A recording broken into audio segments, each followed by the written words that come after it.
Ils ont tenu bon quand la pénurie paralysait les pays. Ils ont roulé quand les routes devenaient des zones de danger. Aujourd'hui, l'État malien rend hommage à ceux qui sont affectueusement appelés les soldats de l'approvisionnement.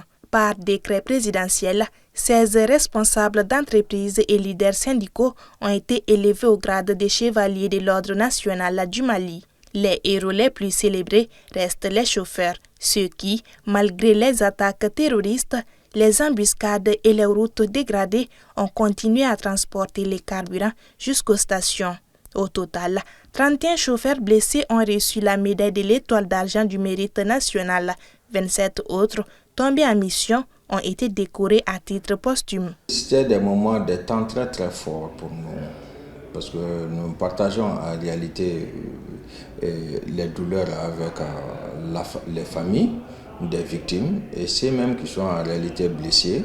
En réalité, c'était très difficile pour nous. Et si vraiment l'État a pu prendre l'initiative une fois de plus de les honorer, et c'est des gestes qui nous vont droit au cœur, qui nous donnent en réalité le courage de se dire que l'État n'a pas oublié ce secteur.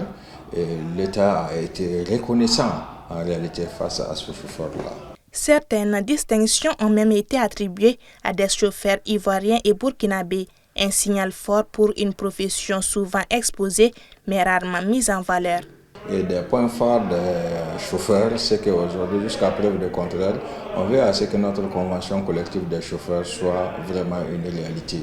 Certes, c'est signé, mais comme l'application nous cause problème, et nous avons beaucoup discuté en réalité avec le ministère de la fonction publique, y compris avec le PM même, qui ont pris bonne note par rapport à l'enjeu. Et dans les jours à venir, il y aura des ateliers face à ce problème-là, pour que les gens puissent comprendre que ces gens-là, en réalité, il faut essayer de voir comment améliorer leurs conditions de vie. Avec ces distinctions, l'État inscrit officiellement les sacrifices de ses chauffeurs dans la mémoire nationale.